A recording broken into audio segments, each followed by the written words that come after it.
How awesome does a build need to be for us to notice it without it even turning a race lap? This awesome.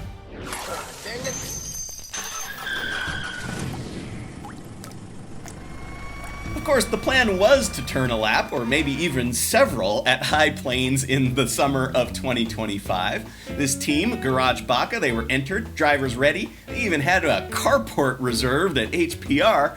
The car didn't run, but in fairness, this is not exactly a stock Miata. It is not. This is a 1956 S110 International Harvester. It's got some Crown Vic bits stuffed underneath it. For power, turbo 5-cylinder from an S60R Volvo, because why not? Now, none of that stuff is likely to work together the first time, and that's why we're looking at this car.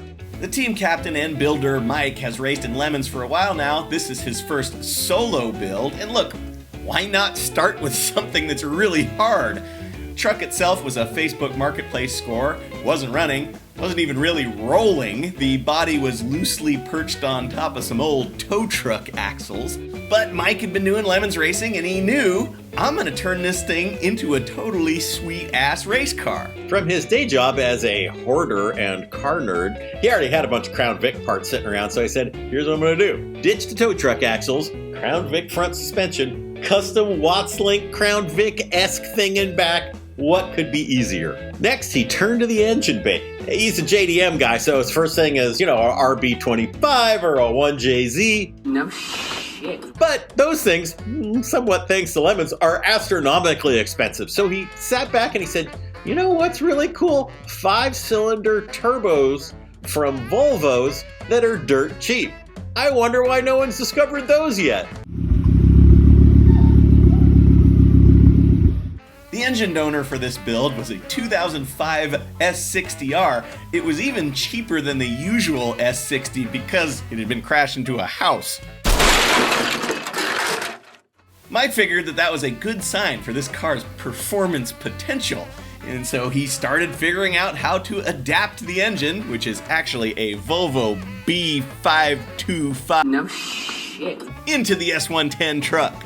He fabricated his own motor mounts, connected the engine to a Nissan 6-speed manual using a custom adapter plate, a bell housing from a Volvo 960 automatic, a modified 850R flywheel, a 5 Series BMW diesel clutch, and a Nissan 350 clutch disc. Now, of course, if you're going to all that trouble, you don't want the performance to suck, so Mike added this giant Holset turbo from a Cummins diesel. Somewhere around this point, with 100 little details still to work out, the home stretch to failure really got underway. Just getting ready to fire this thing up, and there was some weird mismatch between a machine part and some blow-by and some different compression happening, and anyway, it launched the dipstick out of the block like a lawn dart and almost killed a guy.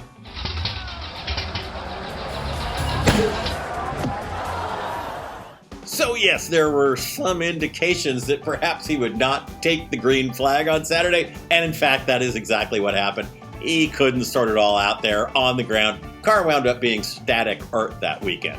The plan for the next race, this thing will be back, is obviously to sort out whatever bottom-end disaster is happening, and to help with that, Mike has sourced an even larger Holset turbo. This one is from a Volvo semi-truck.